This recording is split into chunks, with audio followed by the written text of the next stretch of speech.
Ég er þetta með Sigurjón Sigurbjörnsson, einna gömlu jöxlunum í maraþonhlaupum og lengri hlaupum á Íslandi. Hann var að detta hérna inn í nýjan aldursflokk, 60 ára og eldri og ætlar að reyna að ná undir 3 tímum í maraþoni, þetta er Reykjavíkurmaraþoninu á morgun.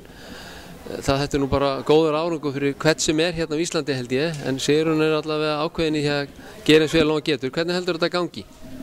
Ég tel síðan 100% líkur og ég muni ná að hlaupa undir 3. Æfingarnar hafa gengið það vel og líkamlega er ég vel undir þetta búinn og andlega líka og hausinn og líkaminn segja að ég get þetta. Og æfingarnar undanfarnar vikur, þær hafa gengið að óskum og hvað hefur svona verið að hlaupa mest til dæmis? Ég hef hlaupið mest 150 km ríflega og hef tekið þó nokkur æfingar yfir 100 km á viku og búinn að taka í prógramminu og tók ég 4 æfingar sem var 36 km og svo það var nokkra laugadaga og svo ég verið að taka hraðaræfingar og spretti og alls konar æfingar og þetta bara segir það að ég á að geta þetta. Tempoæfingarnar hafa sýnt að ég á að geta hlaupið á 4-10 tempói. Þannig að ég er mjög bjartsýnn.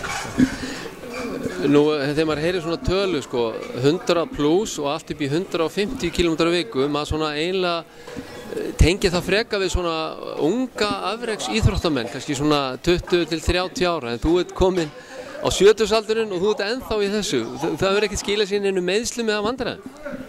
Nei, ég er búinn að vera mjög heppinn á þessum ferli sem ég hef verið að æfa með meiðsli, en náttúrulega ég meiðst eins og aðrir, en þegar ég meiðst þá bara hætti ég að hlaupa og ég hleyp til dæmis aldrei á verkjalyfjum eða neitt svoleiðis og það er bara mitt motto og ég bara hvíli meiðsli núna og þegar ég er góður aftur þá veit ég að formið er bara til að ná í það aftur, ég bara veit að það er til staðar og það er bara að ná í það. Hérna einhverja ráðlegginga fyrir svona okkur eldri hlauparana? Það er bara að hafa trú á sjálfan sig, ef þú hefur ekki trú á sjálfan þig þá getur ekki alltaf til þess að aðrir hafi það. Það eru flott lokaord, takk fyrir þetta Sigurjón, gangið vel. Takk fyrir.